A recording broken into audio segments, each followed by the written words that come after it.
President Biden is pushing a $2.3 trillion spending package, which includes infrastructure. We expect the president to lay out another $1.5 to $1.8 trillion spending and tax plan. Are your constituents on board? Oh my gosh, yes. New Jersey needs infrastructure. And here's what we're talking about. We're talking about roads and bridges and tunnels. We're talking about railways, the Gateway Tunnel between New Jersey and New York, which we desperately need for our economy, will be paid for by this. We're talking about the pipes that deliver clean water to our homes. We're talking about the power lines that deliver electricity.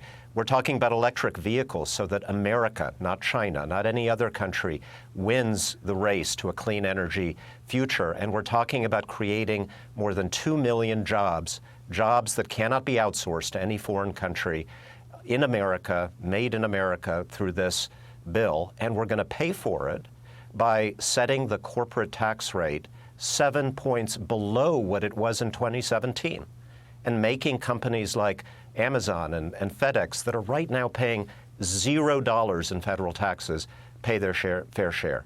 I don't have a single constituent who believes that Amazon should be paying no taxes to use our roads, our airports, our ports to deliver their goods to our homes. So this is something that makes sense to my constituents and I think to most Americans.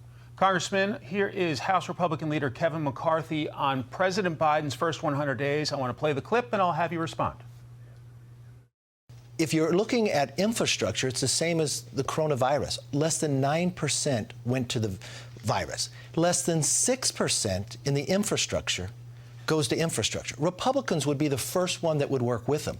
But I think the very first thing we would need to do, define what infrastructure is. Roads, bridges, airports, Broadcom.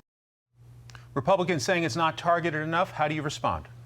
Well, it's true that Kevin McCarthy and most of his caucus voted against the COVID relief bill that is helping small businesses in my district, that is delivering the stimulus checks, that is helping restaurants stay afloat, that has cut the average monthly cost of health care for my middle-class constituents by hundreds of dollars a month.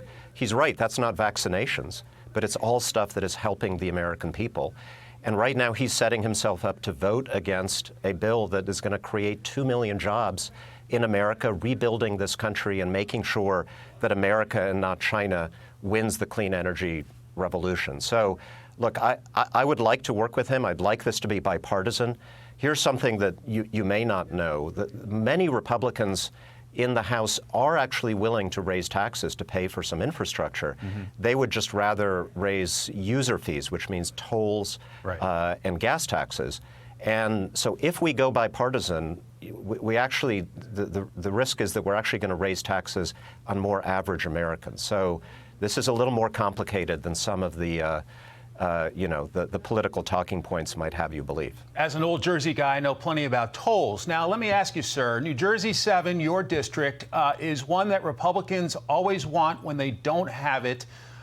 Should your leadership be listening carefully to guys like you that can either make your party the majority or the minority?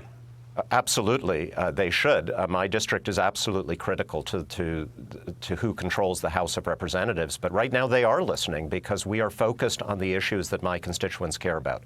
We're focused on infrastructure. We're focused on creating jobs in America. We're focused on getting America from last in the world fighting COVID to first in the world as we are now.